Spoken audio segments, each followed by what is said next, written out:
All right, what up, Who That Nation? This is No Cap, No Filter Saints. I'm your host, Marley G, back at y'all with another one. I got my main man, B, and Marlon up in here, man. Y'all already know, man, we got to talk about this Saints draft. We got to talk about all the moves they just recently made.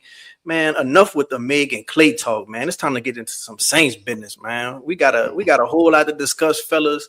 First and foremost, B, let me ask you, bro, what's your overall thoughts on the Saints draft and a few of the moves that they made recently after the draft? Let me know what you're thinking, man. Man, I don't know who Mickey got in contact with. I don't know if he got somebody from Peru, somebody from Colombia, Argentina, but whoever gave that boy a good batch of that work, man. Thank you. I can't say thank you enough, bro, because I don't know what happened, but man, Mickey Loomis actually had I don't think it was a good draft. I think it was a great draft, actually. The moves that he made to bring in Tyree Wilson, we're talking about basically giving up a fifth round pick. You got a seventh in return. So if Tyree Wilson hits, you look like a genius. If he don't hit, I mean, what you gave up a fifth round pick with, essentially a six. If you average it out, they gave up a fifth. They got a seventh in return.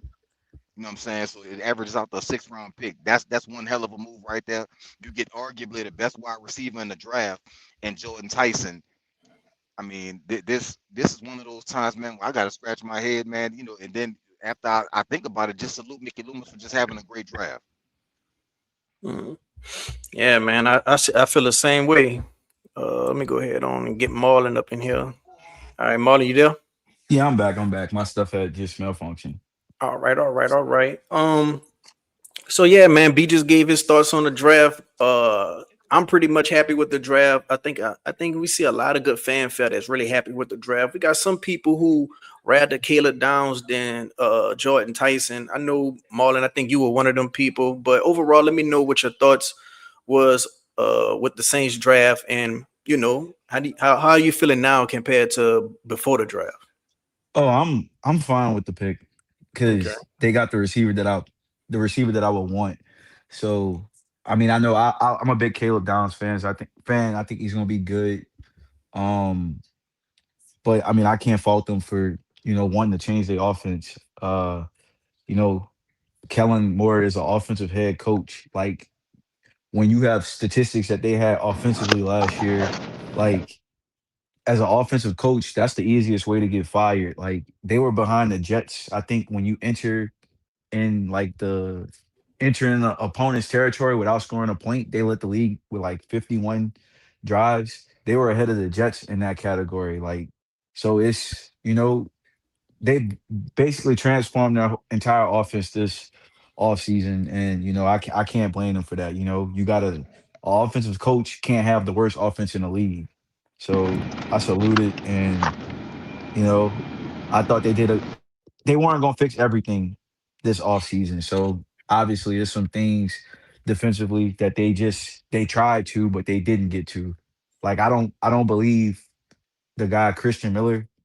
I think he was probably in the cloud. I don't believe he was like the guy who they were actually going to take initially, but that's still a good pick because they needed the defensive tackle as well. Like they had multitude of ways to go defensively. So I think obviously you're gonna be you're gonna do some little bargain bin shopping, bargain bin trades at like defensive back and edge. But I think they've done a good job in taking dudes who haven't touched a second contract. So the motivation is gonna be there to play good, even if they couldn't address it the way they wanted to. And then most importantly, they didn't trade any draft capital in the future.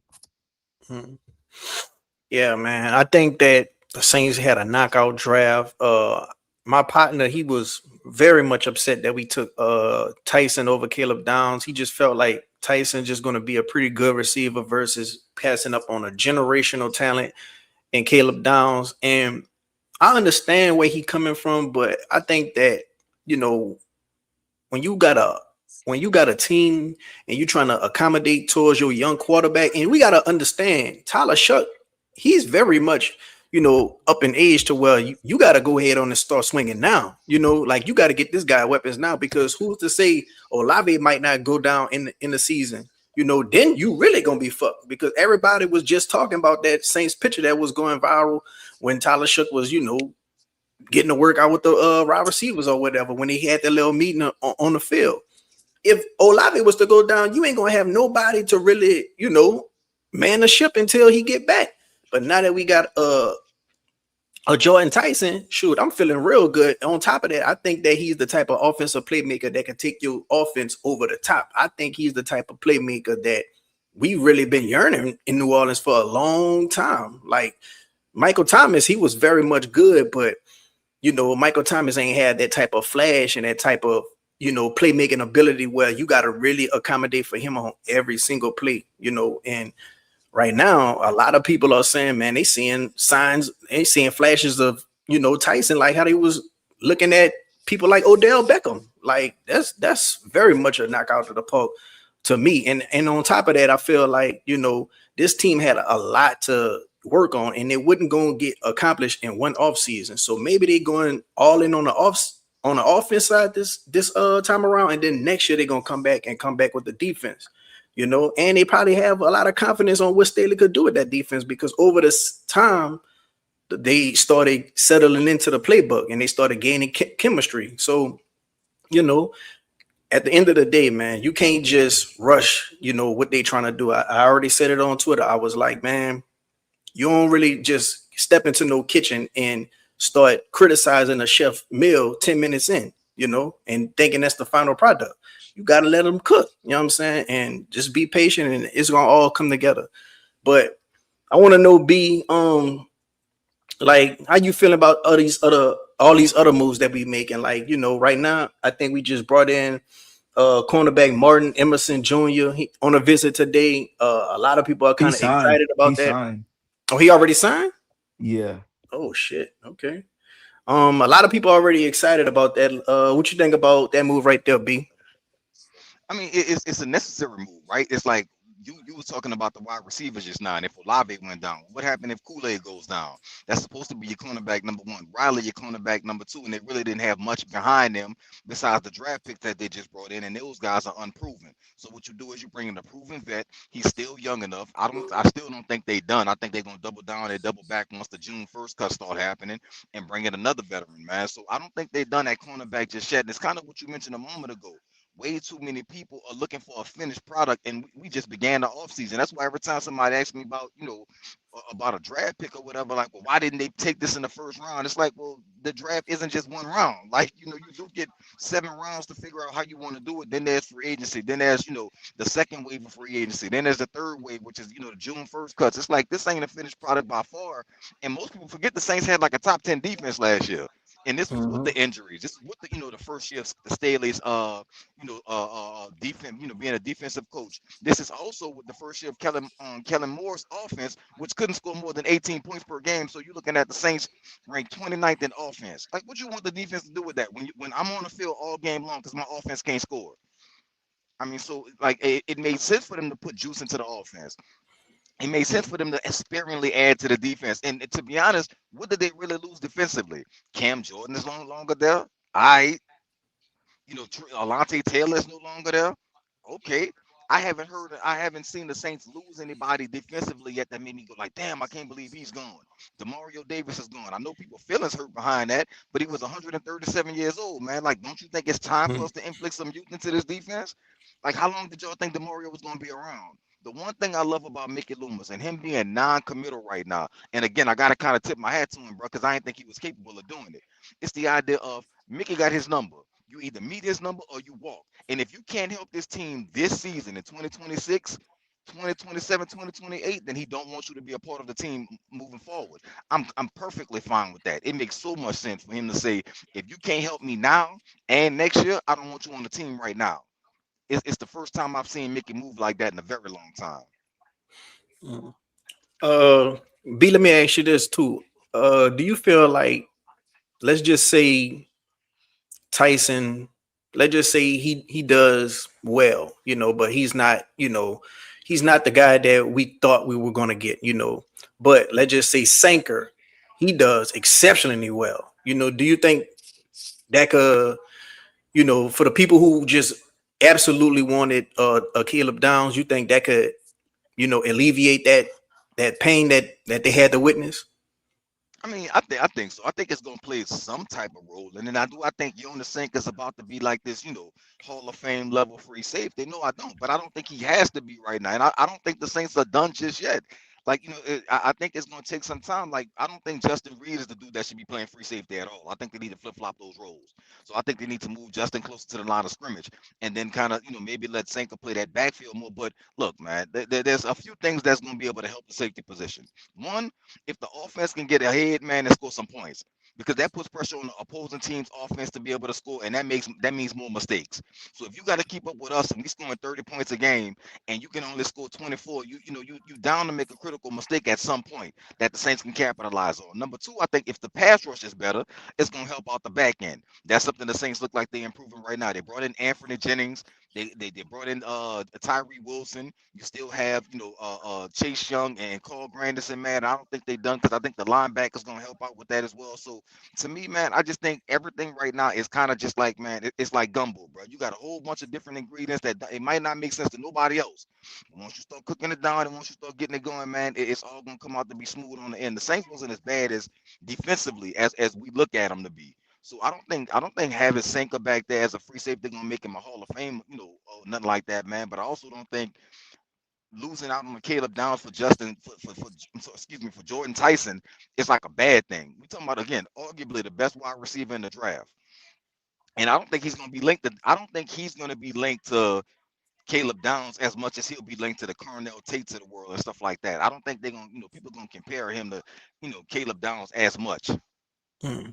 The question really would be, what would have happened if they would have drafted Caleb Downs and somebody else would have got Jordan Tyson after all the injury scares, and Jordan Tyson turned out to be healthy and exactly what he was supposed to be?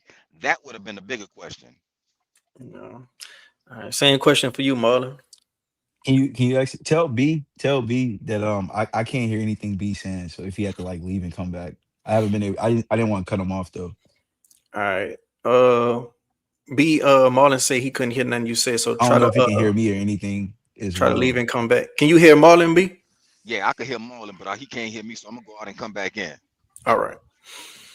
So he gonna come back in. He gonna come back in. But he could hear you though, Marlon. All right. What was the question you had though for this one?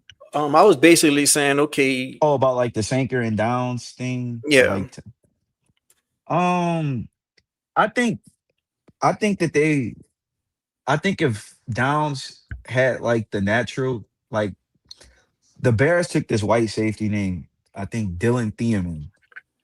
Now Caleb is better than Thiemann, in my opinion. Hmm. Like I'm not gonna like be one of those people like, oh, I think that Thiemann is no, Caleb's better. But Thiemann is like 40-inch vertical. He's good, good tape too.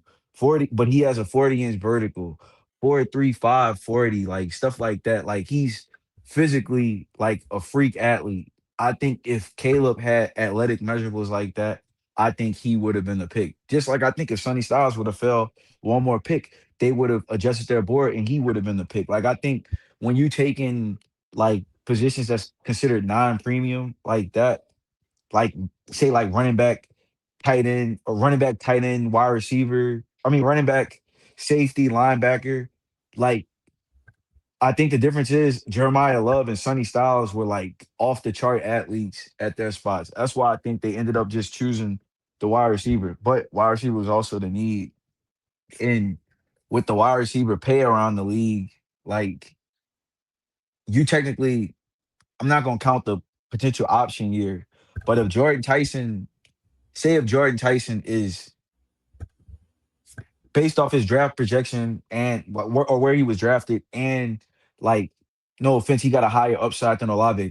Say if Jordan Tyson is like a cheaper, like a better version of Olave on a rookie contract, you got a damn good wide receiver for $8 million a year for a 4 year period. Like that's a little more important than a safety.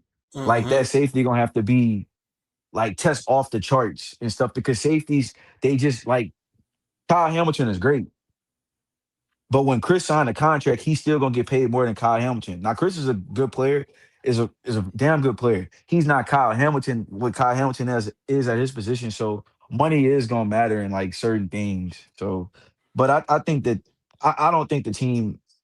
If you like Downs, I understand it, but like I think the team they didn't fuck up. Just put it like that. Like they could have took an offensive lineman again and made everybody mad. Like I know it's risk with Tyson, but you know I think they made a good decision. Mm. Okay, what about the cornerback from the Browns that we got? Like, what's your take on him? I thought he was really good his first 2 years in like 2022, 2023. Mm-hmm. He was a second round pick, I think.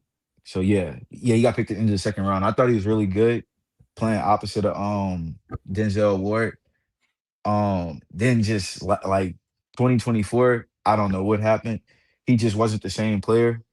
Like he just didn't perform the way he was supposed to perform. And then last year, I think he got hurt in training camp. But you know, I don't think he's necessarily going to be a starter, but it's a guy that's played in this league and like played good. I think it's almost like signing. It's like taking a chance, just like they signed Julian Blackman. It's kind of like the same thing. Mm. Okay.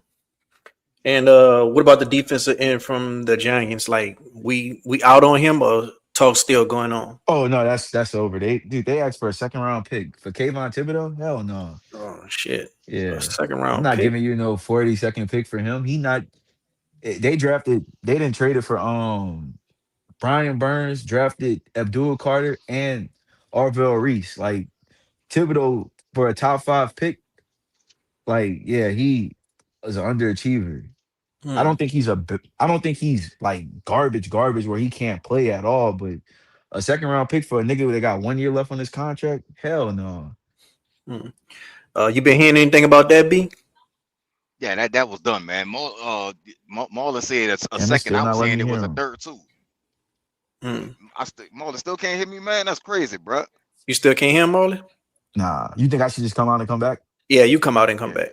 All right. Yeah, it's got to be my headset, man. That might be throwing everything off, bro. But I mean, I'm Marlon heard a second. I was hearing a second and a third, man. It was fluctuating between the two, but it's like there's no difference between Kayvon and David. I mean, and Tyree Wilson. To be honest with you, man, they ain't that much of a jump between the two of them. Both of them high picks or whatever like that.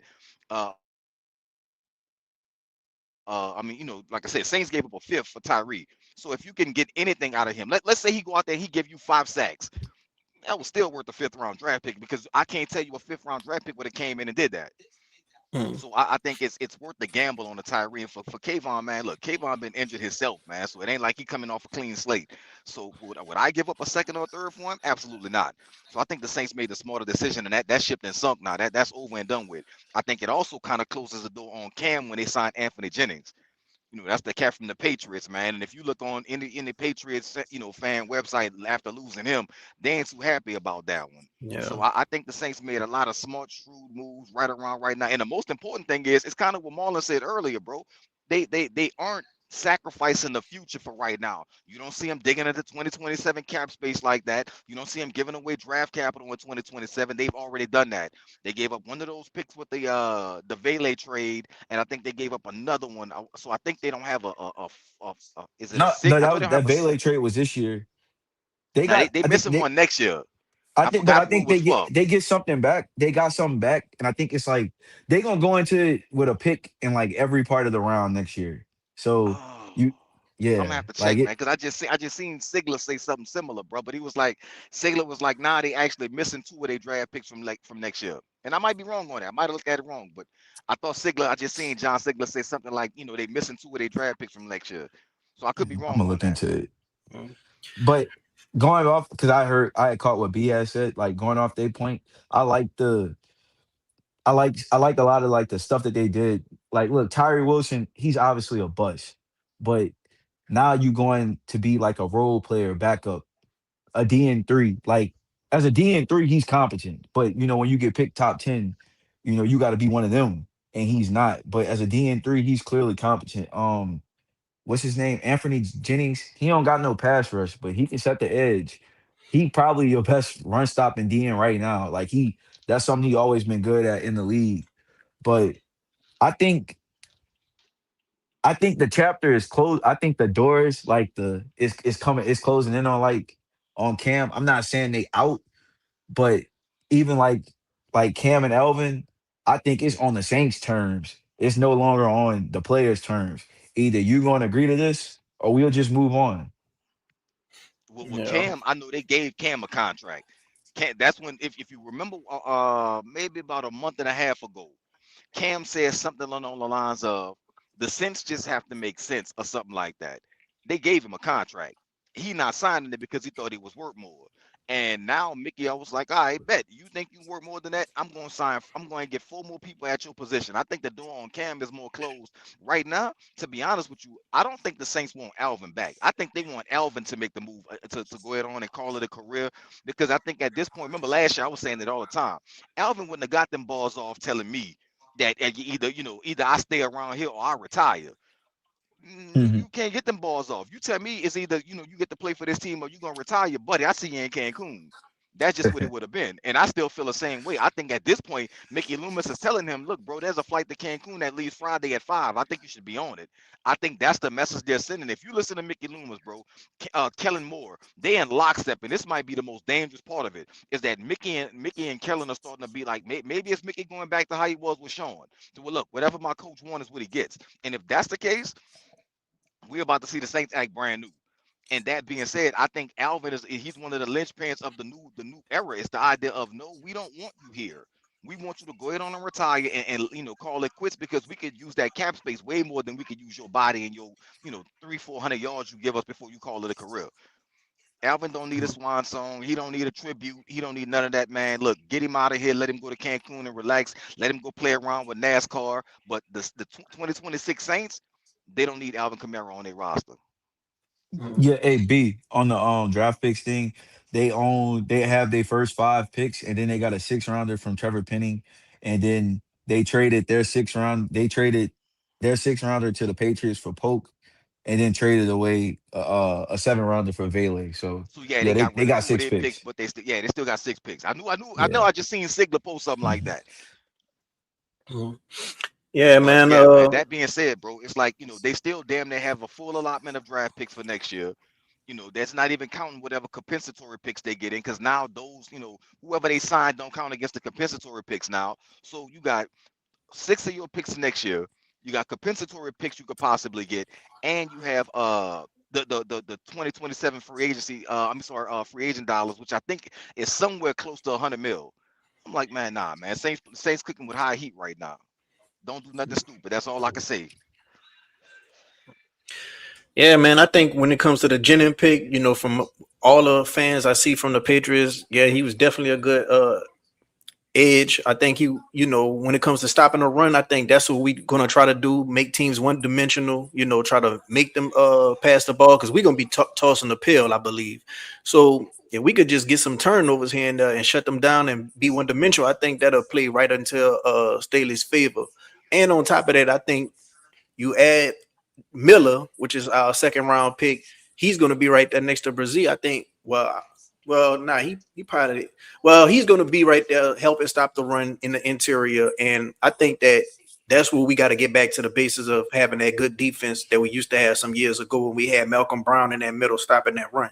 Like we was going so many games without giving up 100 yards to a running back. Like we got to get back to that type of stuff. But when it comes to Tyree, man, it's one thing having, to try to revitalize your career and having these coach teaches you, but it's a whole nother thing when you got a peer right there in the locker room with you that's, not that much older than you. And he's a first round draft pick too. A lot of people were saying he was a bust, but he turned it all the way around. Like how much you think that'll play into Tyree having some success being right there, getting some pointers, getting some, motivation from a Chase who to me it seemed like Chase probably gonna step into that locker room leader role with a guy like DeMario leaving and a guy like Cam possibly leaving.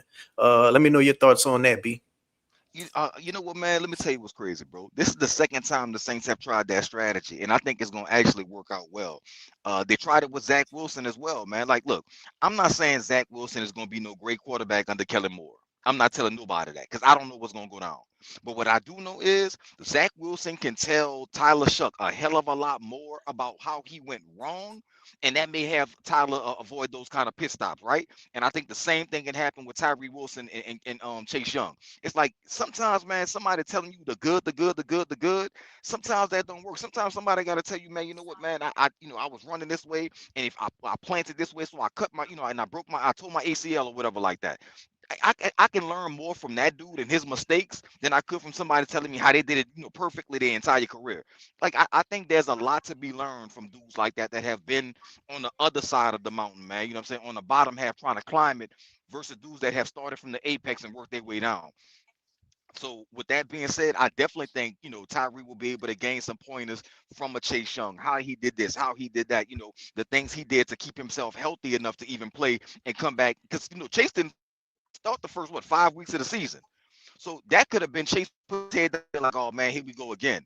But he bounced back, came through adversity, man. So I think it's a hell of a play for Tyree to be able to pick his brain and say, man, look, I know all the things you did right. Tell me what you did wrong.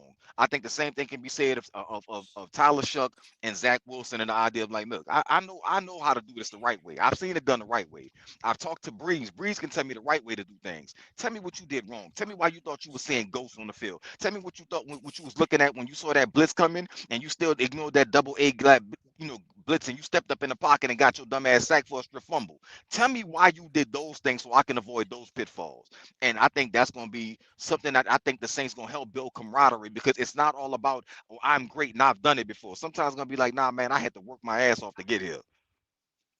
Yeah, and that seemed like to be the theme of Kellen Moore getting guys that been through some adversity. It ain't just about, oh, we trying to be the smartest in the room and get the guy that's nobody's paying attention to from this small school. We trying to get guys that have adversity and went to big schools. But same thing for you, Marlon. How you think that could play a role in his I success mean, being? I think it's gonna help, but I'm not looking at him like a reclamation project. I'm just looking at him like a guy in the room. I don't think his situation is like the same as Chase. Like Chase was the defensive rookie Defensive of the rookie of the year. year, yeah. He came in as a good player. Hmm. And then the next year he started off a little kind of like drunk the Kool-Aid, and then he blew his knee out. And then he had like a long, like you got guys who like ACL recovery has been like the technology has been a lot quicker, but he didn't come back until that happened in 2021 where he blew his knee out. And then the 2022 season, he didn't come back until like the last two games. So he virtually didn't play till 2023. Then he was traded, or then he came back in 2023. Then he was traded to San Francisco. He had some good moments there. He looked good in the Super Bowl. Then he had the neck issue. And then last year, he came in, got hurt, but he started to look like the Chase Young that he's supposed to look like. So I think he's still a reclamation project in itself, but I think he planned for a big contract. I wouldn't put Tyree Wilson's situation with Chase. You just you really just trying to see if this guy you know, can you be better than what you were? Like, okay, you're not gonna be a star pass rusher, but can you do what say like Caleb Von Chason did? I know he only on a 1 year deal, but like he looked like he shouldn't have been in the league his first couple of years, and then he was a good member of the rotation in with the Raiders, and then he went to New England. Now you're on a 1 year deal, and he's trying to prove it again. You kind of want Wilson to go on that run. I'm not gonna do the Chase Young thing, but you're just looking for that. I just want you to see if you can be productive, man. It's still money for you to. It's still money you can make in this league. So let's just try to like get it that way. And again, for a fifth round pick, let me stop saying a fifth. For a sixth round pick, because that's what it evens out to be, man. For a sixth round pick, like I said, the Brogard thing give you 4.5, 5 sacks, man. You hit money on that one. Like that's worth keeping around on a small contract to see if he can do it again. you lose nothing by it. I can't tell you I can't tell you if the Saints would have drafted, Harold Perkins or whatever like that. That Perkins would have been able to come in and give you 5 sacks in a season as a rookie because man, let's be honest. Perk ain't really the same player we saw as his freshman year, coming into LSU. Could he have been used wrong? Sure. Or could it be the fact that he's like 5'11" trying to play linebacker in the NFL and there's really no spot for him other than pure pass rusher? So I mean, Mm. they could have taken that chance, but I mean, they also could have taken that chance, and Perk would have never been nothing. Yeah, man. You get 5 sacks from him and maybe like a 4 from Miller. Sure, then man, you basically got that same production that Cam gave you when he gave you the 10. So I could only hope that these guys just come on the field and be productive for us. But we're gonna go ahead on and switch gears. It's been some Saints draft darlings. I'm gonna go ahead on and say, and two of these draft darlings that everybody just so excited about is this tight end named Oscar Delp. Not only that, it's this defensive end named Mike Hillman. Everybody is very high on these guys. Everybody feel like, man, look, Hillman, he's gonna make the team. But I don't want to put my brakes, so fast on these guys. I did it with Jack Stoll. I did it with that one dude that had all them sacks in the preseason, man. But he ain't even just turn out to be nothing. I forgot that dude. I He's forgot like his a name. long snapper now. Nico Alone. Lalos. Yeah, he What? became a long snapper. Man, that see what I'm I saying? think That's so. crazy. That's crazy. But But no, that's how you got to make his way in the league. all right, so go ahead on and give me your take on all the fanfare that these guys been receiving because it seemed like we got a couple of draft dollars. I ain't gonna lie, but Yeah, these two right it's a now, few. man, these two right here, we uh, gonna start off with them. I think Oscar Delp is just it's like the most obvious dude ever that like that's gonna be way better than what he was in NFL.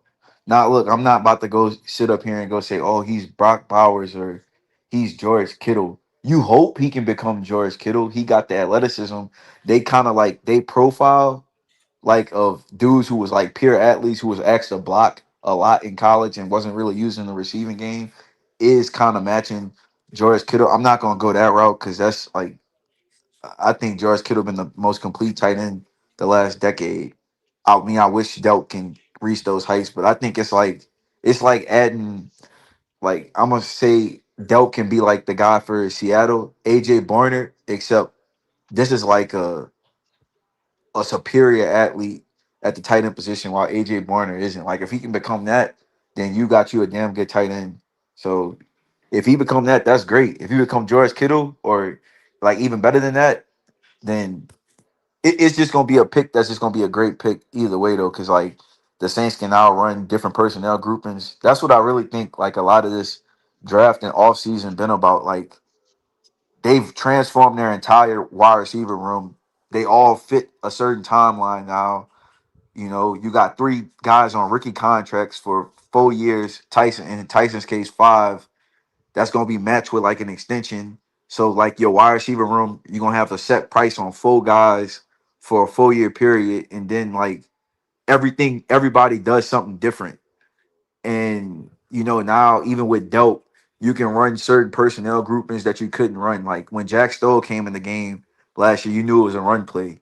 With Oscar Delp, if Oscar Delp come in the game, you don't know if it's going to be a run play or a pass play. Like Mhm. so, I think that's just been the most important thing.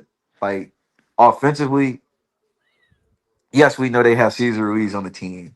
Hopefully, he plays better. And hopefully McCoy stays healthy. But the Saints just like they're gonna be able to run a full NFL offense for the first time that threatens every level of the field, by the way, for the first time since about 2017, 2018. They haven't been able to run a full offense in almost a decade. And that's what's so exciting about this season. Yeah, man. The Oscar Delp, I've been hearing him having them comparisons to the tight end out there in Philly, and Kellen Moore. He was coaching that, so I guess Kellen Moore said, "Man, look, we ain't got this on this team. I need to go get that. Let me get me like." Whatever Staley got going on, he just gonna have to make it work. But I need this for my offense to succeed. Y'all ain't about to have me looking crazy. So what you think, B man? Is Oscar Delp gonna really unlock this offense like we haven't seen this past season? Man, I think if I'm not mistaken, I thought I heard Kellen Moore once say, man, that he's only used a third of his playbook. And the reason why he could only use a third of his playbook is because personnel wise, you couldn't open like if I try to call for a play with three tight ends on the field at the same time, man, I ain't got three tight ends I can put out there.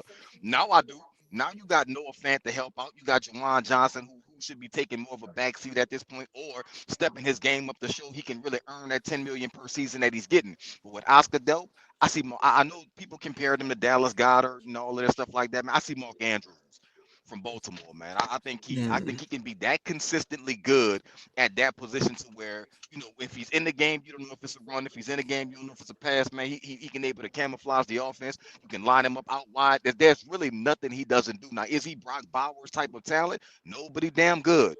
I mean, Bowers might be essentially one of the best to ever play the game. I think Delp's gonna be right up there if he can stay healthy enough because Mark Andrews is gonna go down as a potential Hall of Famer. When it's all said and done. Now, does he have the numbers to match it? We'll see. But as far as the way he played and being one of the best in the game during his time, yeah, you can say Mark Andrews is that right now.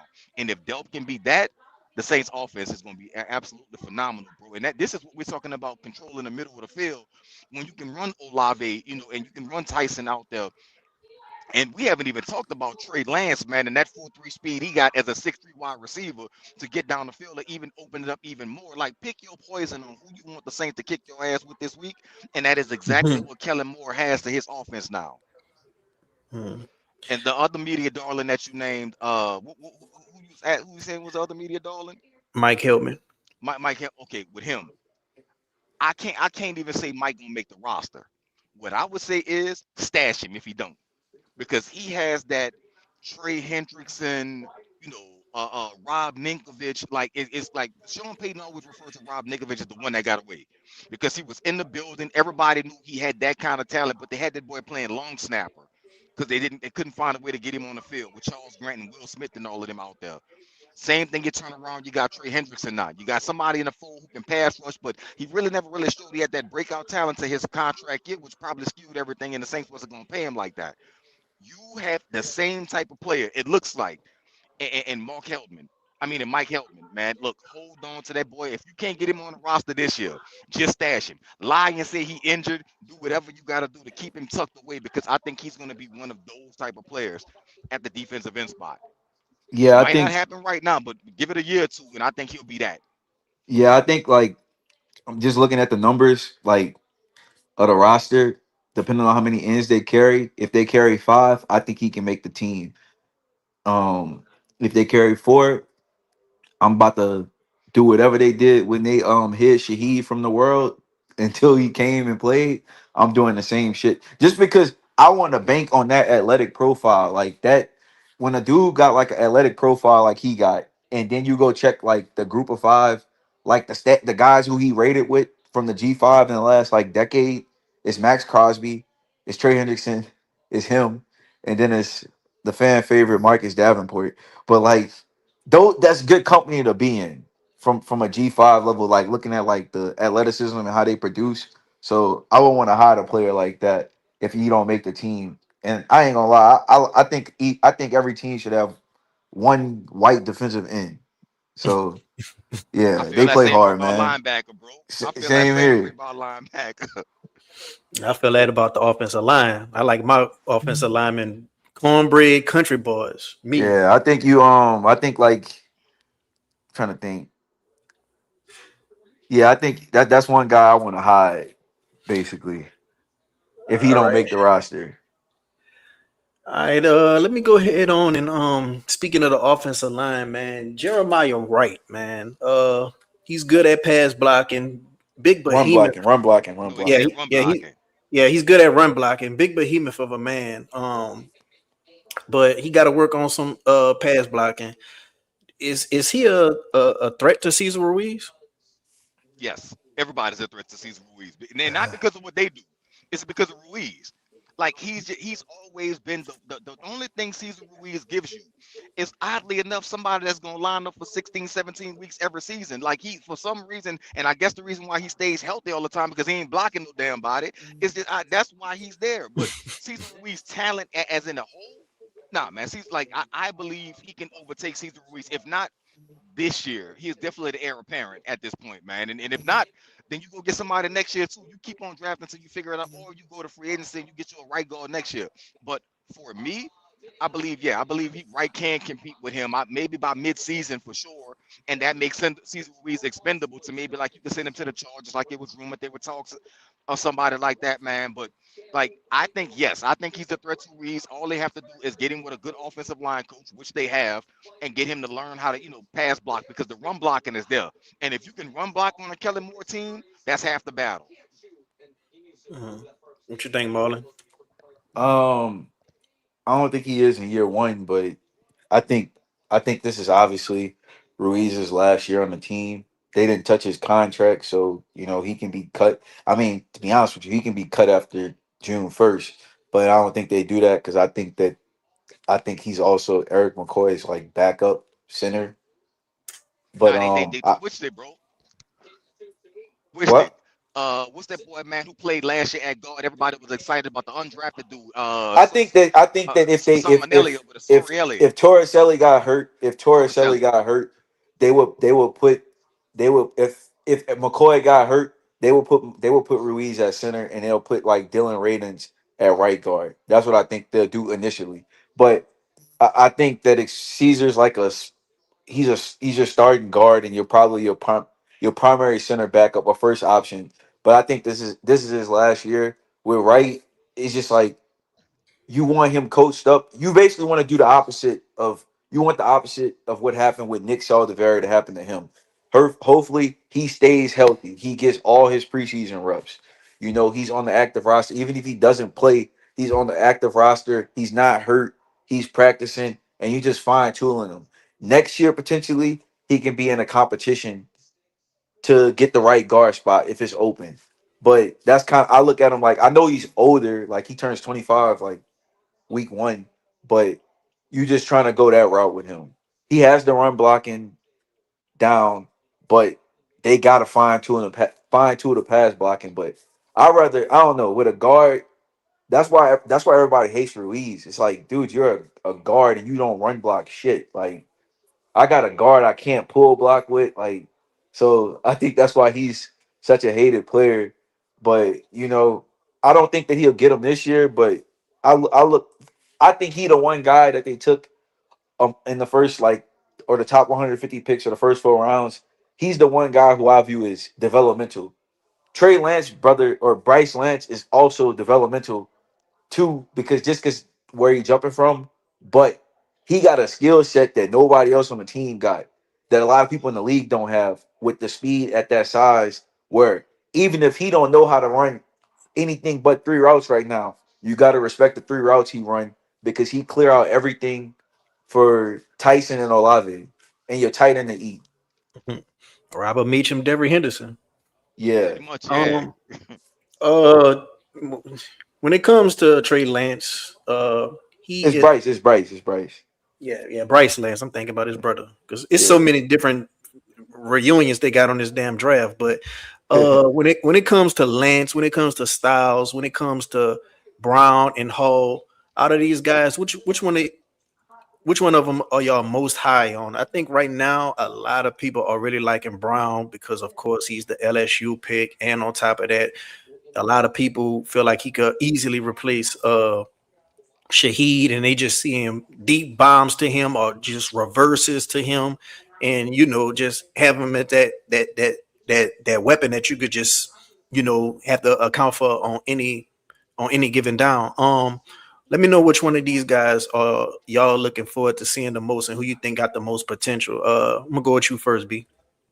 I think it's damn near the ones you named, bro. I think Lance because of everything Marlon just said. It's the idea of he doesn't even have to know the route tree, But the three routes he might know is routes you can't like you fall asleep for 1 second, he hitting his head on the goalpost because you can't teach 6'3" that runs a 4.3 40, man. Like you can't deal with that. Especially when you got two more people out there on the field that's doing the exact same thing. So even if he's nothing more than a decoy, he's going to allow it to open up the field for your better two receivers and your tight ends to work underneath, and a running back like Achan to come out of the backfield, line him up at the same space. You clear out with him, you give Achan a wheel route, it's ball game. So it's I think it's him, and then I think it's Styles who excites me more. Because look, man, that man ain't even playing corner long, but there's something that you can't teach, and that's the speed that they have. In fact, you can say that about a lot of the dudes the Saints have drafted. They got a whole lot of speed on this team now, man. And with Styles, we're talking about a dude that's barely played the position and still can run like that, and he has football instincts, a football family. I take a gamble on that, man, to see how it turns out. And I know you named Brown and stuff like that, and if it wasn't for the LSU ties, I don't know how high I would be on him. But I mean, he probably has the easiest path to the roster. So I wouldn't say necessarily I'm more excited about him, but I can understand that his niche is almost carved out. Yeah. What you got, Martin? How you feeling about the them four? Like, who you think has the most potential? Let me see. I think Lance got the most potential as a receiver. Like I can see him becoming like a version of like Alec Pierce or something. I think that's what he's gonna be able to do. Like I know I've been seeing people talk about, oh, he's raw and stuff like that. He's jumping up from like high level D2 football to the NFL, and that's true and all that. But I think his skill set on the field is much more enticing and scarier to a defense than going and put like this is if you make the team like Jalen Polk out there. Like Jalen Polk don't threaten the team deep like him. I'm not gonna have to shift the safety or with speed like that with like a Jalen Polk or something. So I think he got a lot of potential.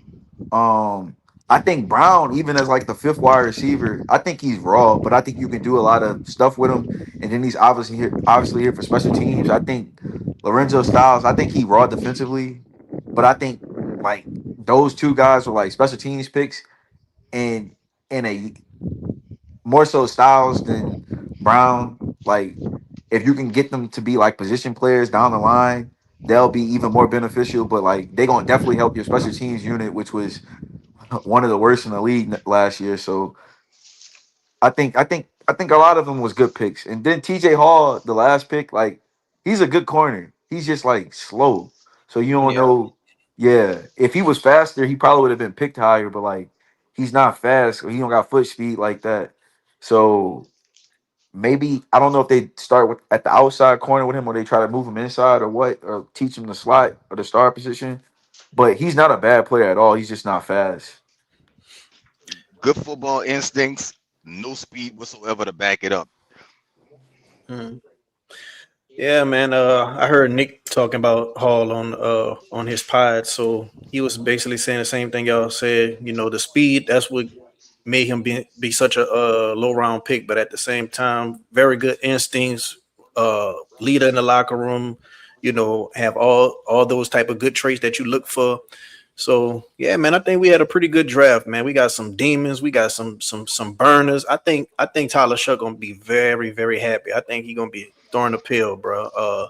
I think we're gonna be forced to be reckoned with on the offense. I'm not saying we're gonna be the Lions when they had Gibbs and when they had Laporta and Brown and all them, but I do think that you know we could damn sure be a team that's going to be putting up points on the board, and we're going to be able to just do what we want. Like, we could run the ball, we could pass the ball. Probably like, well, I ain't gonna throw a team out there, but I just think that Kind of it's like the it's gonna Saints be. did for like almost 10 years when they had, or almost 20 years when they had Breeze and all the rest of them, and they had to remake the team. That's what we're gonna look like on offense again, because you don't have a limited playbook.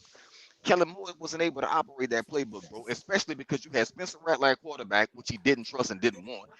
And of course, and that Spencer himself goes out there, plays scared half of the damn time. The roster was injury prone early in the season, man. It got healthier. Plus, the schedule was a lot tougher in the beginning than it was towards the end of the season. This year, with the last place schedule, You're talking about, man, most of your more difficult games as far as logistically, man, like those games are going to be played either early because I don't see them playing New York late in the season. It's possible, but I don't see it happening. The schedule comes Mm. out, I want to say, man, in 3 weeks, two weeks from tomorrow. 2 weeks from tomorrow, the schedule should be released. So, man, I don't think logistically the Saints have anything to worry about either. I just think this team is.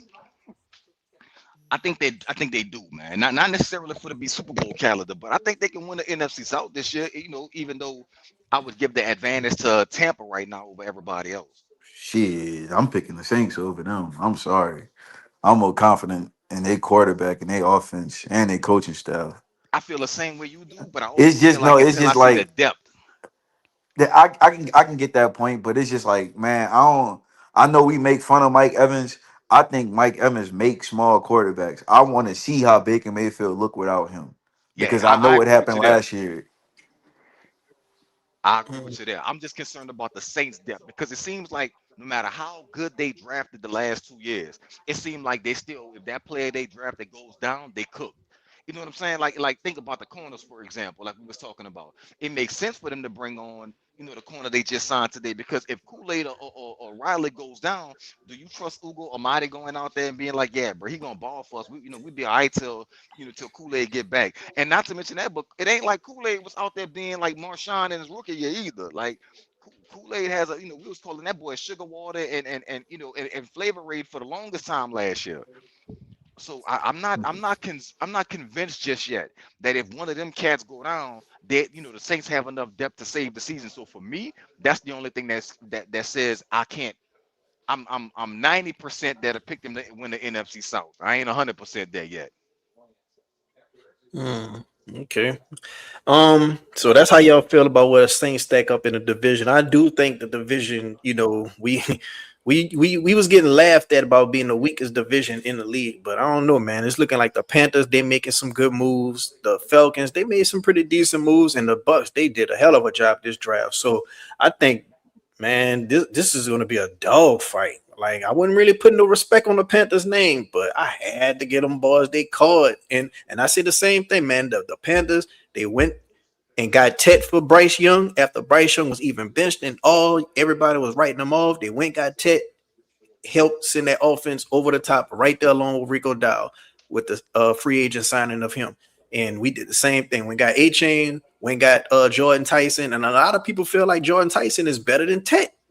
And as far as Rico Dow and H, I don't know how people feel about comparing them two, but I do think that the same way they help the Panthers and they help the young coach, I think the same thing they can apply to the Saints.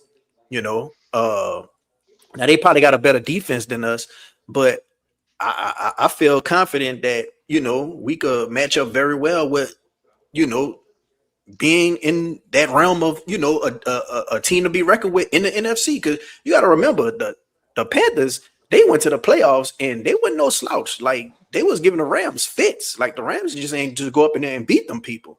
So I'm feeling like I ain't saying we gonna win 10 wins. I ain't saying we automatically gonna go to the playoffs. But I do think that we're gonna be a team that boys gonna have to bring their lunch bag. They gonna have to bring their toolbox to come mess with us. How y'all feeling about the Saints being a threat in the NFC? And let me know.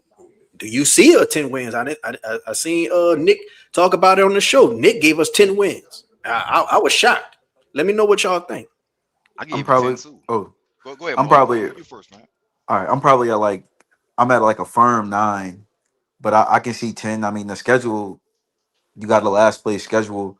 I know you obviously play the AFC North and the NFC North, which are like good conferences. You're gonna be playing against Joe Burrow, Lamar Jackson, stuff like that. You can play some other teams, but I like what the Saints build, and I think the Saints are better equipped to. The Saints can potentially get into a shootout with somebody this year. Like, say if the Saints went into the game like that game last year with the Rams, and the Rams just put it on them from start to finish. The Saints defense couldn't stop the Rams. But obviously our defense still is a work in progress, of improving or work in progress. Like it's gonna be some games where you got to go into it with your offense. Like, hey, I need you to score 30 points today. I think much better equipped to go against certain quarterbacks and certain teams as opposed to last year. Now, defensively, they might give some shit up, but I think you had to fix this team offense if you wanted them to do anything this year because it was that bad. So I think they got a shot to win the NFC South. I think they might not be the favorite, but I think they the team who the people, if they not the favorite, they the people will bet money on them because they're like the odds. So I think winning the NFC South is a good step for them. Far as the NFC, look, whatever if you get to the playoffs, anything can happen. You know, it's any given Sunday. But Super Bowl, I ain't expecting that. It's just let's try to win a division. Let's use that as step one. What you got, B? Because I got a good question after this. Yeah, I'm with Marlon on the idea of, man, like 9, 10 wins sound about right now. I usually don't do that till I see the logistics of the schedule. Let me know where the back to backs at. Let me know when you're playing your cold weather games. Let me know when you got to travel from the East Coast to the West Coast and from the West Coast back to the East Coast. When I see those type of things, that's when it's easier for me to pick the schedule. But other than that, man, I think just based on pure opponents, I think if you're playing Cincinnati, we know when they play in Cincinnati. We know they're playing Cincinnati October 25th. October 26th, somewhere around that. We know they're playing them late October. So, and we know where that game is. It's going to be in Paris. That's the international game. So, for me, it's very possible, man, the way Joe Burrow plays in that division he plays in, Joe Burrow might not even be there for that game. I hope he is because I want to beat the Bengals with Burrow. But that being said, we never really know how that plays out, man, because, for as great as Joe is also injury prone. So I don't know how that game goes with Cincinnati. They play. They also playing. I'm sorry, they're playing. We playing Cleveland and Cleveland out there. So it's playing Shador, I believe. Oh wait, yeah, because we're supposed to play. Yeah, playing the Bengals. I mean, we playing the Browns out there. I wanted So to yeah, play the we play we Bengals.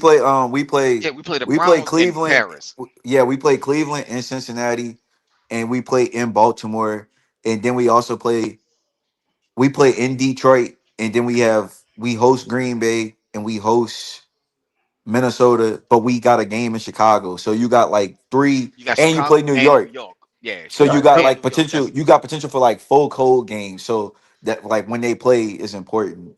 Exactly. But one of those games, being that it's the Browns, it's not the Bengals, it's the Browns. The Browns will be Yeah, playing in in Paris, that's the Paris. Paris Yeah, game. so that's the Paris game. So I'm like, with that being said, man, I'm like, to me, especially with that basically being a home game for the Saints and stuff like that, man, I think it's advantage Saints on that one. So some of the more tougher games, man, look, I can see them pulling off, man, just because.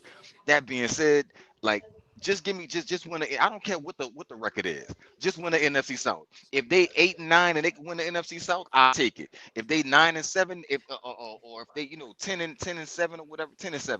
If they 10-7, they win the NFC South, man. Look, I'll take it however I could get it. Just win the NFC South because that's the easiest way into the tournament. Once you get into the tournament, it's what Rainey said, man. It's the beginning. Any given Sunday, bro. It depends on the luck of the draw. You get a team that you might match up well against, man. A team you might even see early in the year, and you might be able to turn it around. And you might have lost the game the first time, beat them the second time, or learn something that first time to where you drum their ass in the second game. So for me, just win the NFC South. Worry about the rest after that. Just win that one. And can they do it? I believe they can. All right. If y'all like the stream, go ahead on and hit the like button. If y'all got any questions for Marlon and B Saints related, go ahead on and put y'all questions down up in the comment section. We're gonna go through order and go through them, one by one. So go ahead on and hit the like button and help out the channel. And go ahead on and subscribe if y'all not subscribed. Now I'm about to get ready to start some shit. All right. When usually be the trade deadline? Week Probably like what? around October. About week 9. It's About like week week 9, week nine. 10. Okay, about week 9, week 10. All right. Say we 6-3, but them 6 wins looked good, and them 3 losses, niggas had to come with it to beat us. Like it wasn't no beat down. Niggas had to beat us by field goals every loss. And let's just say that trade deadline coming, the Browns ain't really looking too good. Them boys shit, man. Look here, man. Denzel Ward, he been having a good season for us. We want a first round pick for him. Do we make that trade? Because Boys was trying to give up a whole first round pick and second round pick for Devontae Adams a few years ago, and we wouldn't even know where nearly going to the I think the playoff. Devontae thing was a third. It was like a third. Oh, well, I could have Yeah, sworn they. I'm not giving up no first round pick for Denzel Ward. Fuck no. Mm, Hell no. And I like Denzel Ward, but like this is a that's a corner that's entering in year or that's gonna be in year 9. I don't believe like I'm scared of DBs once they get to that year 8 mark because okay. that's when the Well, decline starts. what's a good young corner then? They, teams don't trade good young corners. You gotta draft yours. You gotta draft Mm, it high. And there's some guys coming next year that's like that. So yeah, I've been saying. that's just one of the positions. Like All right, in certain positions, I'll you just help got you to out with draft this it. one. I help you out with this one, Maul. Let's say the Texans lose their quarterback, man. Let's say CJ Stroud go down, and they feel like, you know what, to hell with it. We just want to start building for the future because now we know we need a quarterback. We'll trade Stingley if y'all give up a first. That's the question. That type of question you trying to ask? Yeah, No, I ain't trading the first round pick for Stingley either. I ain't trading the Oh, first round pick. but what if but what if I'm Kool trading Aid? my first. I'm But trading my first for Stingley what because if out them? What if throughout them and 3 wins, them 6 wins and them 3 losses, like the main reason we lost because of Kool Aid and Riley, and when we was beating people, we was scoring, but Riley and Kool Aid was getting dicked out there. I think Like, you gotta look. You gotta look around like the margins or something. I don't think because see, player trades don't really happen like that shit that happened with the Jets last year, trading Sauce and Quentin Williams, like shit like that don't really happen during the season. Like trades involving first round picks, so that don't really It's been happen. happening more often though, because I mean, shit, them boys moving like some of them But receivers and stuff been that moving was a just lot more. that was a reset though. That was like a reset them trying to get back into that 2027 draft and get them picks. But like you don't usually see like the trades that Maul mentioning like that's it's not normal for it to happen like that. But Nah, for sure. Denzel Ward, his package, like the package for him will be more like Cesar Ruiz. something. No, it would be something like when Lattimore got traded, but it might even be less because the market showed them trades for them cornerbacks when they in year 9, year 8, and year 9. Like you gotta like be hesitant because them dudes corners it can the fall off can happen at any point. Especially the position age bad. Like if you especially if you start suffering injuries, so I don't know on that one. Like I don't want to trade for no 29-year-old corner. That's in year 9. I ain't gonna cap. We 6-3. We looking good on them 6 wins.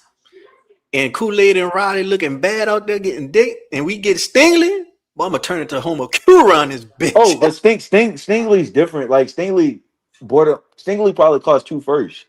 That's where I'll be a no because I don't want to trade two first for a corner. But like that's a different type of player from what you call it from I Denzel mean, Ward at I this do point. I think Stingley is a dog? Absolutely. But Stingley is also $100 million corner. And Yeah. I ain't giving up a first round pick and I gotta pay him 100 mil. Ain't happening. Yeah, Yeah, I seen that happen before when the Saints reckon, they've been in cap hell since the day before forever. We finally not in cap hell no more. Finally got a full allotment of draft picks moving forward. The cap is being more. No, man, I'm not giving up no first round pick. Got to pay nobody 100 mil. No, I'm not doing that. I'm gonna live with Riley and Kool-Aid out there fucking up for the rest of the season if I have to. Or I'm gonna try to go in a different direction, but I know what I'm not gonna do. I'm not gonna trade a first round pick and pay somebody 100 mil. That ain't gonna happen. mm, If Stingley ain't already making 100 mil, because Man, I'm not sure if he make a he's he still on a got rookie deal. he signed last year, so it was like I don't think he only signed a 3-year extension, but it was like it was the highest paid corner deal in the league when it was signed. So mm. Yeah, that just confirms it for me. Nah, man, I'm good. I'm gonna go ahead on and take my chances and just have somebody try to go in a different direction or break Kool-Aid ankles or whatever like that, man, and pop Riley and Anita, make sure I could justify why they're not playing and get an early round draft pick or whatever I need. I'm not giving up a first and 100 million. Can't do it.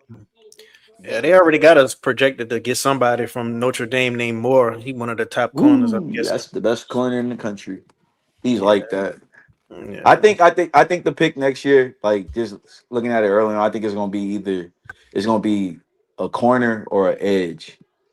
But Mm. these not corners. These corners. They not moving into no slot. Like these is guys. That's Like when we outside took corners. Lattimore, yeah. When we took Lattimore, these just they projected to be the guy.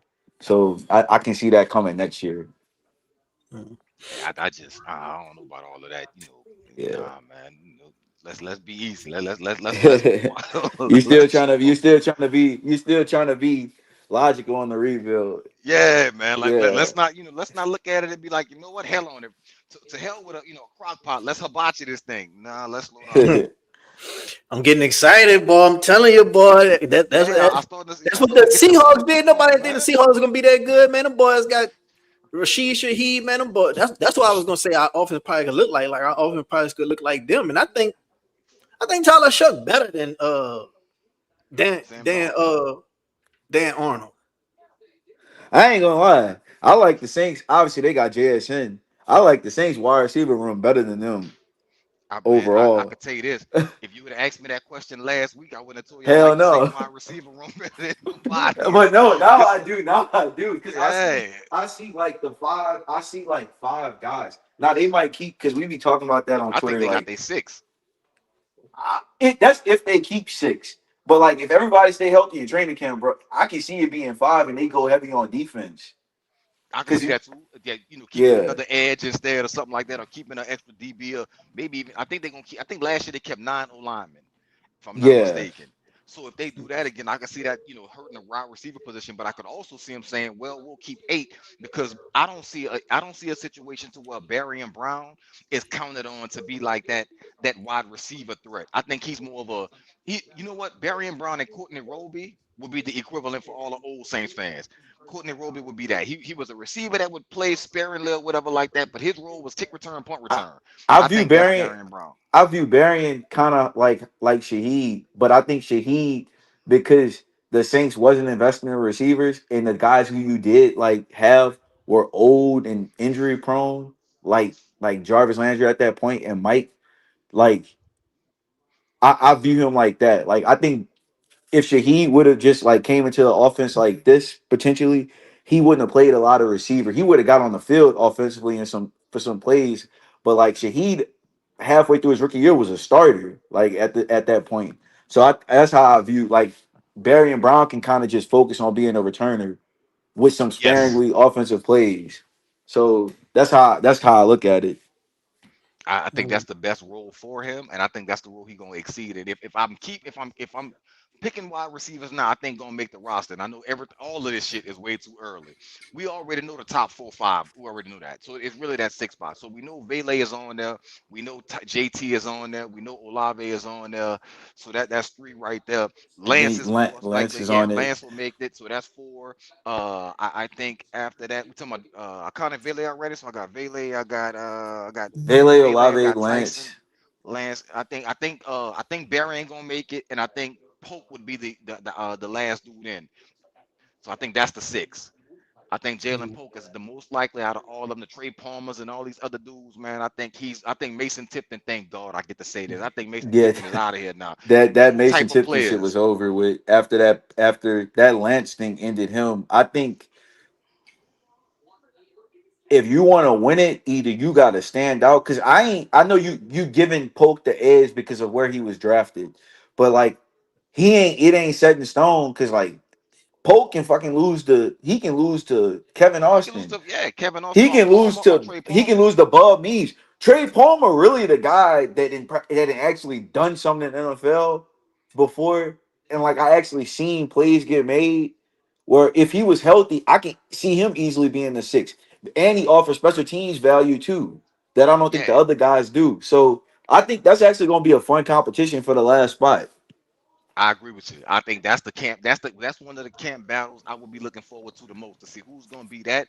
And I ain't gonna lie, running back, because I don't count That's a on fun one Kendra too. Miller ever staying healthy. Kendra Miller I mean, that boy probably get hurt just waking up in the morning, man. Like I can't count on him. But if they could ever count on him, my God, to have him and Trav man out there, bro, and then you play a dude like Estimate sparingly or whatever like that, because he can be that it's the end of the game. I'm gonna get a couple of carries because we up by 30, man. So I'm like, I could see that being a role for him and Neil, man. I think that could be a full running back, especially if you're gonna play Estimate at fullback.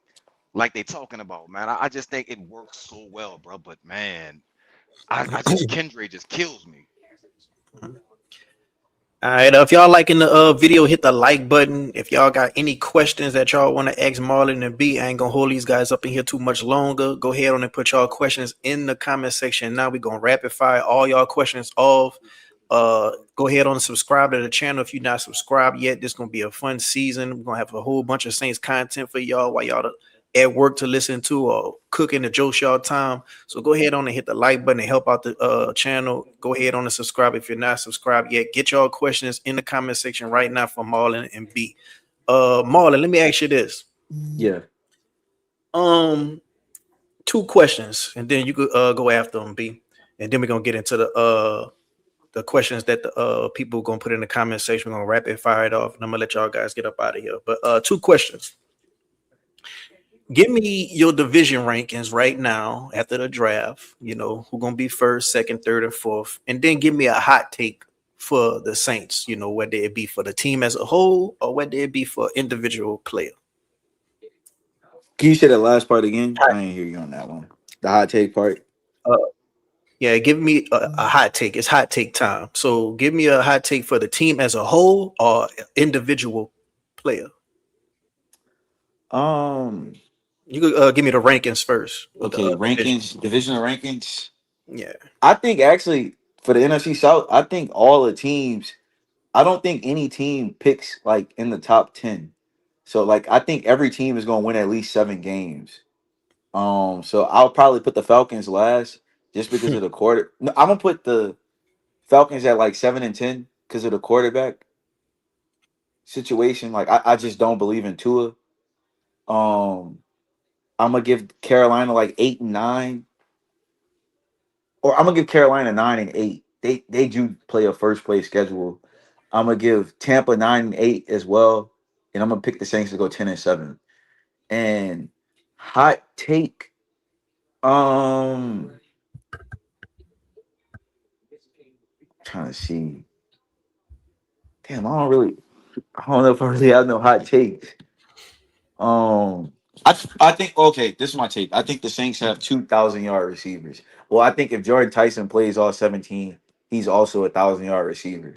So I think Tyson and Olave go for 1,000 each. Now I think Olave is not going to have the volume of targets that he had last year, but he about to play in an offense where you don't have to he's not going to be doubled or have to be keyed upon, and then they can run so many different personnel groupings. So yeah, last year he averaged 11 and a half yards a catch. He might average 15 this year.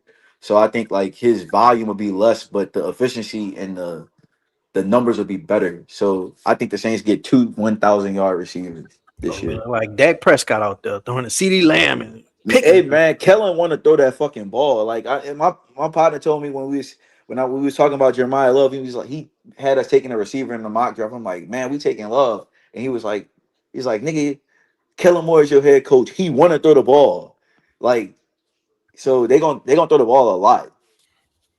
Mm.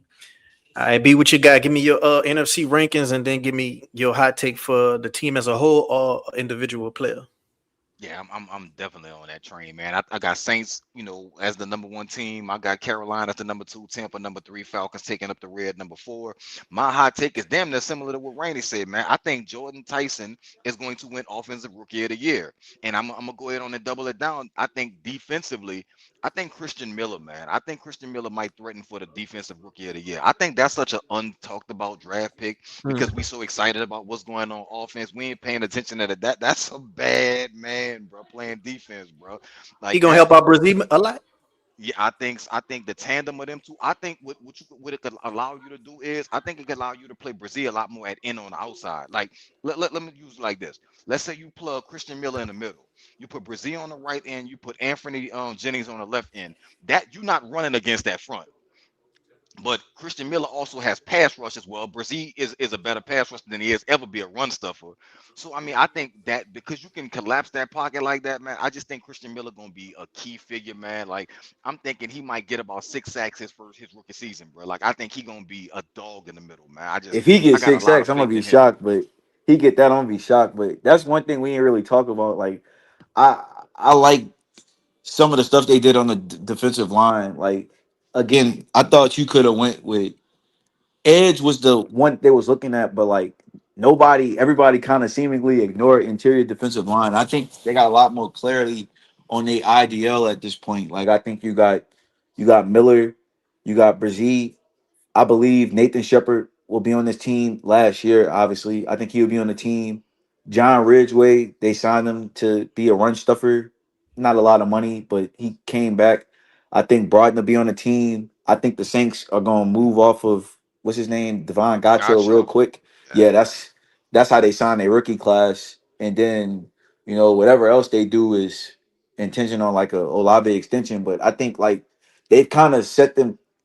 I don't think you're gonna see a lot of big acquisitions, like how the Saints do, like the summer acquisitions and shit like that. I think the only like acquisition at this point would be like a guy, would be like Cam Jordan coming back, something like that. But I think they roster pretty much set. It's just like I think they're gonna make a few moves and a few tweaks, but I like that move because man, Georgia, they sent some good interior defensive linemen to the league, obviously with Jalen Carter and Christian Milton, Jordan Davis. I ain't saying he that, but like, I mean, he gonna be a good player. Hell, y'all remember that dude that we took in 2013, John Jenkins? Yeah. Mhm. Bro, he's still in the league at Yeah. year 14. So He was like, another dude out of Georgia, man. yeah, like I ain't think John Jenkins was gonna play 14 years in the league, but like, them dudes useful players. They space eaters. I think he's gonna be able to help the team a lot.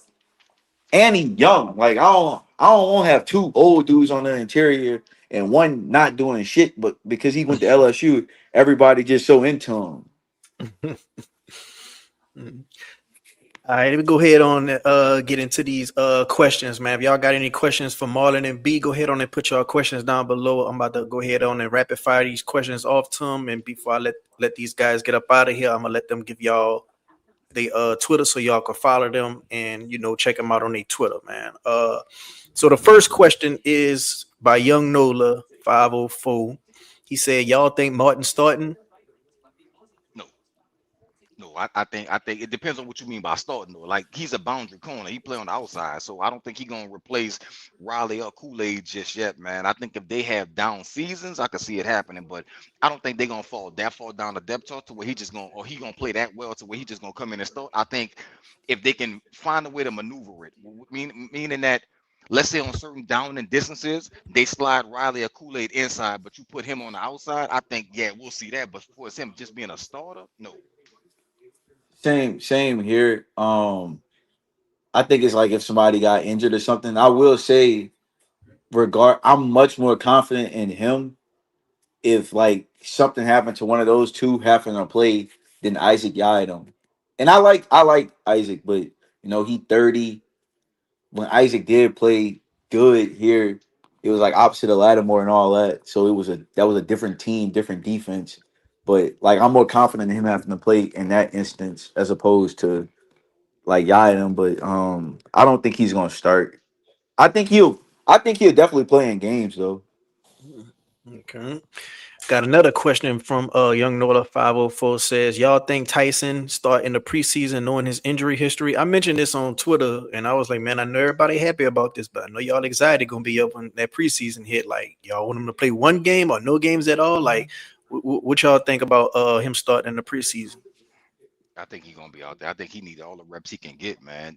Especially coming in because he hasn't played a lot of football last year, and he got the injury concerns. But his daddy came out, man, and said like the way they was talking about the injury wasn't really the same thing. Like the way people was talking about his injury is like he tore every ligament in his knee.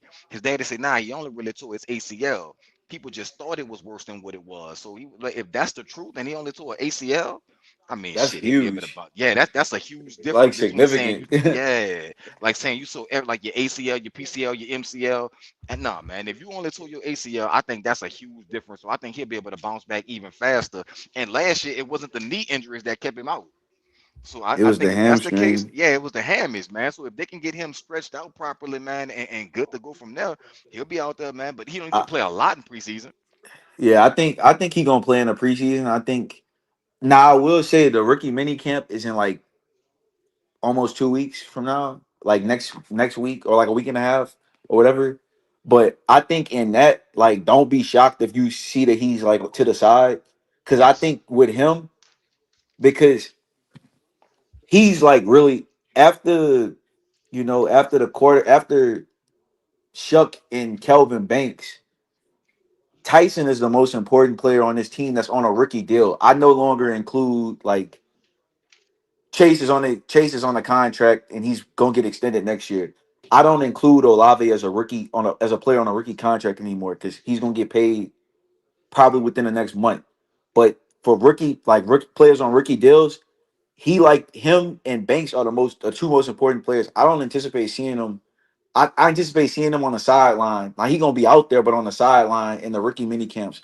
Because with him, you got to come up with a plan about how you're gonna attack the hamstring injury. The collarbone injury he took, you fall a certain way, you can break your collarbone. I mean, Shuck broke his shit like 2 times. The ACL injury he took, that was a dirty hit. So that's football stuff. But the hamstrings, you got to get that ironed out now.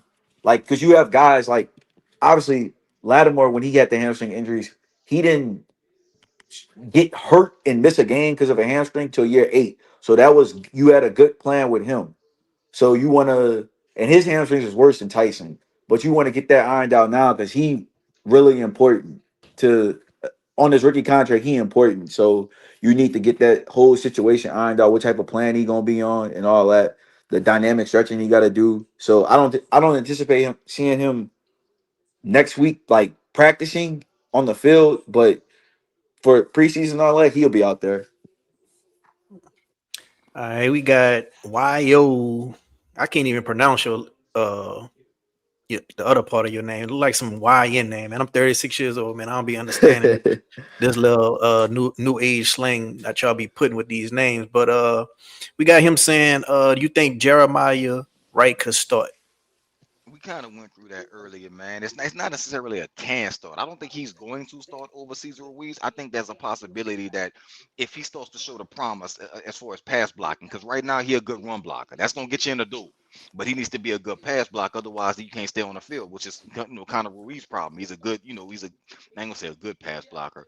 He's a better pass blocker than he is a run blocker, which is kind of crazy for a guard. So anyway, all of that being said, man, I think mid-season somewhere around like week 11, week 10, week 11, somewhere around there, man. If they believe Wright has caught on pass blocking wise, I could see Caesar being replaced. It depending on if he's the weak link in the chain like he's always been, or if there's a significant injury that happens early, then yeah, he's gonna play. But I don't think he's just gonna overtake him, just like first week of the season, he's out there at right guard. I don't see that happening. What you got, Marlon? Yeah, same here. I don't. I just can't see it week 1.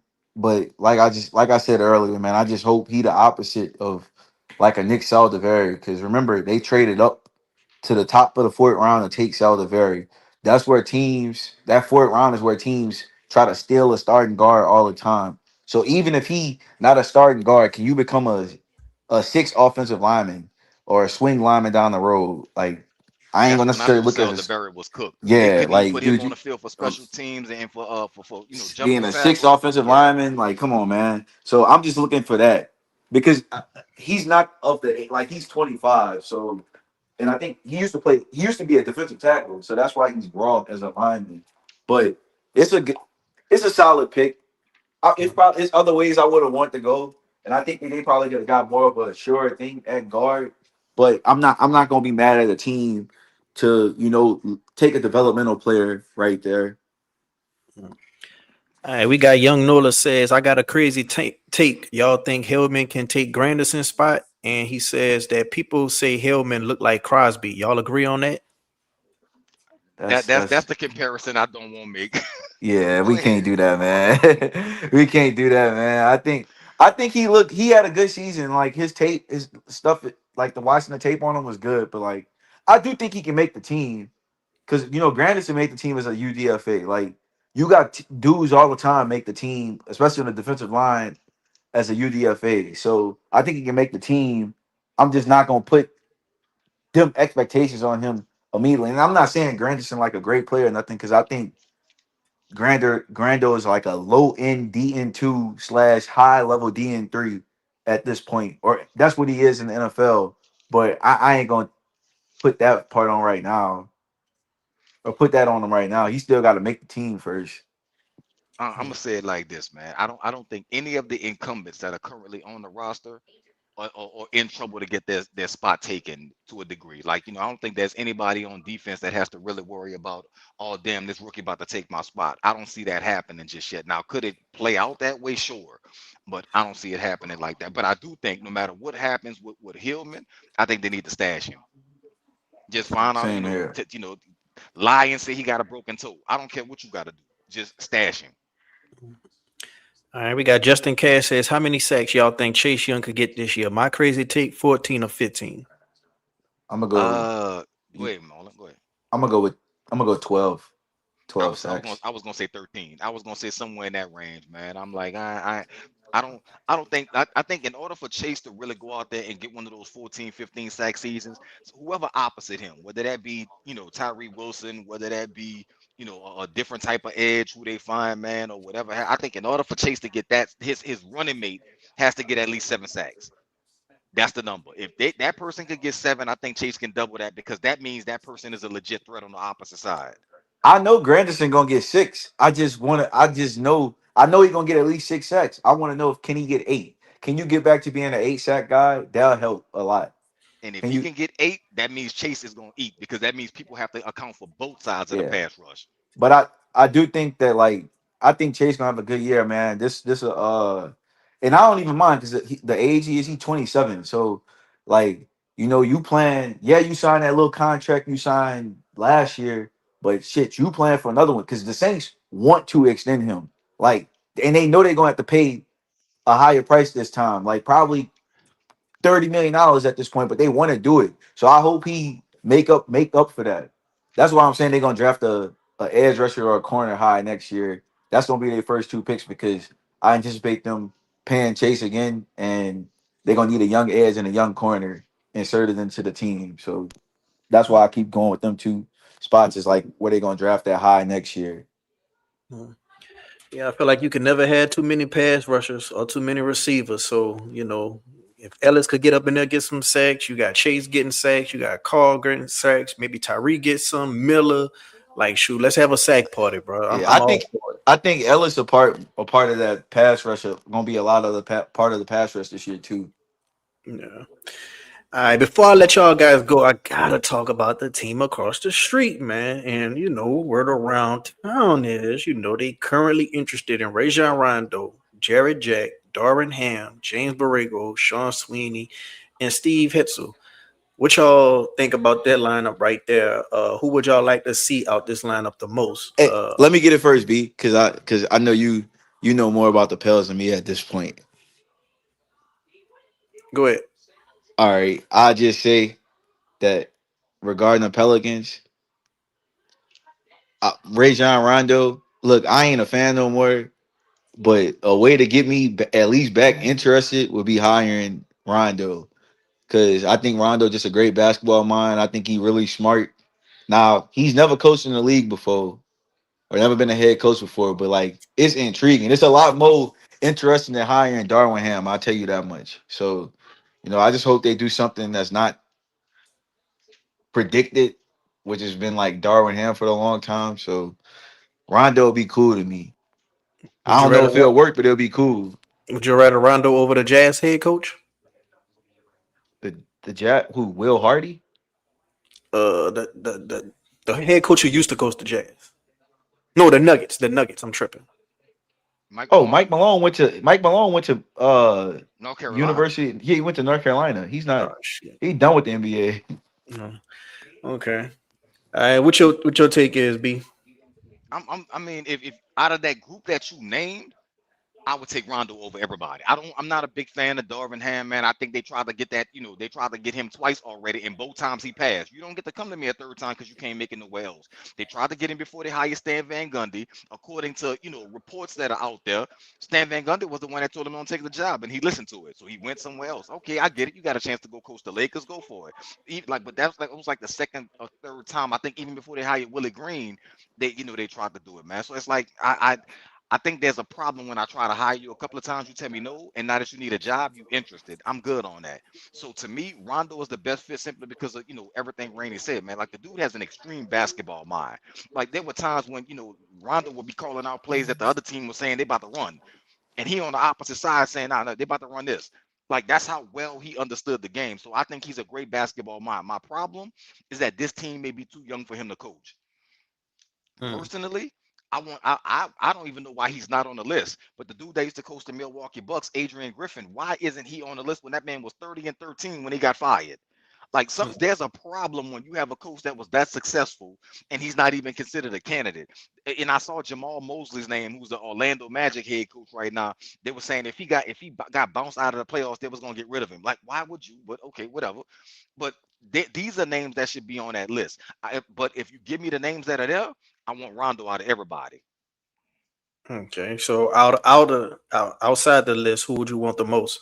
It would well, Taylor Jenkins is the name that I would wish because now Mike Malone is gone, but I don't think Taylor Jenkins is gonna take this job. So He my went to second, he went to the Bucks. He went to the that's Bucks right, he already. the one that got to the Bucks. So Bucks got Taylor Jenkins. So my thing would be outside of that, anybody that intrigues me other than Sam Cassell.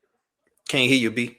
And I feel the same way about Sam Cassell that I do Rajon Rondo. Both of them great basketball minds, but both of them great basketball minds. But are the Pelicans the way they're currently constructed and the shit they got going on? Are they really the team that should be getting a first year, first time head coach? I don't know if they are. You might have to get them somebody that's had coaching experience already. Mm. Okay, okay. Man, I think they should just go out like you. I think fuck all that experience, man. Go for Just hire something that'll get the Rondo. Yeah, Rondo or Sam Cassell. Because see, Sam Cassell has been around good basketball operations too. Like you coming from the Celtics, shit, you know basketball the right way. Not a, the Pelicans obviously do not have Jalen Brown. They do not have Jason Tatum. You know, Anthony Davis fucked that up with that trade because they could have had one of they them, could have had but one of them they or don't. both. They don't have Yeah, maybe both, one or both. I don't know, but or Peyton Pritchard. The Pelicans don't got that on the team, but you know they play basketball the right way up there. So shit, if that's in the building, that'll help them a lot too. Mm. Well, man, as long as the Pelicans could get it together and the Saints could get it together, man, I think everybody will be happy, man. I seen this one cover shoot with Minnesota. I think they had Anthony Edwards and Justin Jefferson on there. And Yeah, I man, need that same photo, but I need Jeremiah Fears and Jordan Tyson. that's exactly what I was about to yeah. get at. If these guys could, be the franchise saviors, that'll be very much fun for the city of New Orleans, bro. I ain't gonna lie, bro. I thought, after Drake took that massive L to Kendrick Lamar, bro, I thought light skinned people was dead in the water, bro. I thought we was going out of here, bro. But Jeremiah Fears and Jordan Tyson have restored my faith. Shit, the Saints made The Saints took, All yeah, right, they all whole right. wide receiver room light the, skin. the, the beige Shit. brigade out here. All right, I had got into a little, debate with my cousin, because my cousin, he used to be in Dallas, and I guess Jordan Tyson used to be in Dallas getting his haircut because he said he used to see him getting his haircut all the time, and he was like, man, from what I remember, he don't look like that to me. Like he nice, but he don't just look like that. And I guess he just going off of him being light skinned. He going off of him, his hair texture, and we got the Beignet boys, we got Olave, we got all these dudes, and I was like, man, sure, we thought the same thing about the Warriors, and Warriors. they beat the Cavs because I remember distinctly. It was like dark skin versus light skin around that era, but it was kind of fun. But yeah, man, he was like, man, you can't compare football to basketball. It's different. Yeah, I don't think he's gonna be like that. Is there any warranty? Is what he's saying? You can't compare Hell football. no. Shit, JSN just got OPOY and they won the Super Bowl. That Hmm. shit don't mean nothing. I rest my case. I ain't gotta say no more than that, man. We talking about JSN out there doing it. Tet looking like he gonna be a legit one, even though he don't really count because he habla español, but still close enough. Tech Polynesian to be saying nigga. Yeah, you know what I'm saying. So yeah, we out here, man. We got the And whole Roman Reigns and Bloodline dominating right now, man. Light skin is back in. Oh, that's the new. Hey, that's the new thing coming into the league. yeah, That's all the them new thing offensive that's gonna linemen. no, it's Polynesians who got a black dad. So the Hmm. mama Polynesian and the black or Samoan and the dad black. That's gonna be the new thing coming into the league. Yeah, I mean, in the next 20 years, every football team Everybody. gonna look like the Saints wide receiver room. Every team on the national sports because they get the same type of women pregnant. They get the same type of women pregnant. So the Same one next 20 over and years, over. yeah. But let me go ahead on and let y'all guys get up out of here, man. Much appreciated. Y'all came on the show, man. Y'all didn't have to be here, but y'all took the time out. This was very much in high demand. A lot of people were saying when y'all going when I'm a running back with B and Marlon, y'all boys be having the people waiting on y'all to hear what y'all got to say. So much appreciation to y'all coming on the show. Let me go ahead on and get y'all boys last thoughts, and let me get y'all Twitter so y'all can let the people know where they can follow you at. You could go ahead on first, B. Last thoughts, on what you think fans should take in after this episode, and tell them where they can find you at on Twitter. Yeah, I think, man, although everybody's excited, man, myself included, because I told y'all I wasn't going to no Saints games, and I meant that till they gave me a reason to.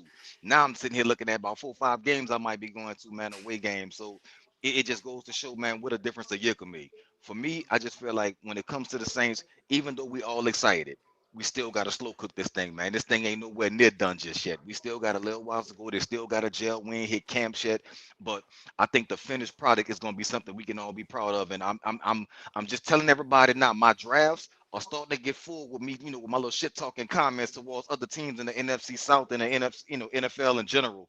Them days they close. They ain't back yet. But them shit talking Saints fan days are real close, man. So just do it at moderation because we ain't back all the way yet. That being said, man, y'all can follow me on Twitter at Battle Rap Bets, all one word, BATTLERAPBETS. Battle Rap Bets. Find me on that. And just strap in, man. It's about to be one of them type of seasons. Mm. All right, man. Always a pleasure to have you on the show, B. You All right, already B, know, take man. care. Salute. That's what's up, brothers. Y'all be easy. All right, Marlon, what you got, man? Go ahead on and give me your last thoughts and let the people know where they can find you at on Twitter. All right. First, y'all can follow me on Twitter at it's rainy doe ITSRAINEYDOE, and it's just basically picking back off what B said. Hopefully the team continue on the path that they on. Even the people nationwide noticing like, man, the Saints making smart decisions, and they not trying to skip a timeline or jump or you know jump lines, jump all the way to the front of the line. They doing what they're supposed to do, and I just hope they continue that. You can build this year. The finished product, if they keep cooking it and slow cooking it like this, it's gonna look good, and you're gonna give yourself a chance to compete at a high level and win. But you also gonna be like, you're not skipping steps, so like it's gonna be organic growth. And a year ago, shit looked bleak. Nobody liked the Tyler Shuck pick outside about 5% of the people, and you still had your concerns about the guy who was leading the charge. I mean, I still do be having concerns about Mickey and all that, but I like the path that they headed on now, and I hope they continue it. Hey, man. Shit, man. Thanks for coming on the show, man. Always a pleasure to have you sharing your knowledge, bro. And shoot, until next time, bro, we're gonna have to chop it up again. I got you, man. I'll be back. All right. Appreciate it. Thank you. All right. All right. I just put B and I put Marlon Twitter names in the comment section. So if any one of y'all got Twitter and would like to see them, share their thoughts about the Saints often, damn that every day, go ahead on and hit them with the follow, man. They share a lot of info on the team and they share a lot of good insight on the team. So if you just one of them Saints junkies who like to talk Saints and be on Saints Twitter, that's their Twitter right there. I'm gonna go ahead on and start posting it in the comment section so people could easily copy and paste it and just go ahead on and hit it in the search button. But until next time, man, I'm out, man. We got a lot to still discuss with this team. It's gonna be more news dropping. The season is very much exciting, coming underway, and let me know what y'all think down in the comment section, man. Are the Saints an NFC threat? Are the Saints gonna win this division? Let me know how many wins you think we might have. How much excited are you? Now that we just getting all this offensive firepower, and let me know, do you think this team is a better team with Cam and Alvin Kamara on the team? Let me know down in the comment section, man. If you like the video, go ahead on and hit the like button. It's going to help out the video. If you're not subscribed to the channel, go ahead on and subscribe. It don't make no sense you watching all these videos, but you're not subscribed yet. It's going to help out the channel. And until next time, man, y'all be safe. Who that? I'm out.